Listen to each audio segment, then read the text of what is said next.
how exactly the course plan is, like 20 hours like we are talking about. So there are total 40 videos are there. Now each video is of a 30-minute. We have tried to keep it of 30 minutes. At some points it may be little extended, but in that week we have managed that okay, 2.5 hours you have to give per week, and that is at your convenience you can give.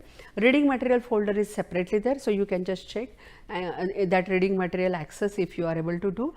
If you are not, you just write down in the discussion forum, we will immediately give you access, and then you can just go through the material which is hosted there. There is a discussion forum and interactive sessions actually. So what happened that during here when you are watching this video, we are not there, right? So if you have some queries while watching that, better immediately you just type that queries into the discussion forum, or you can just write down in your book.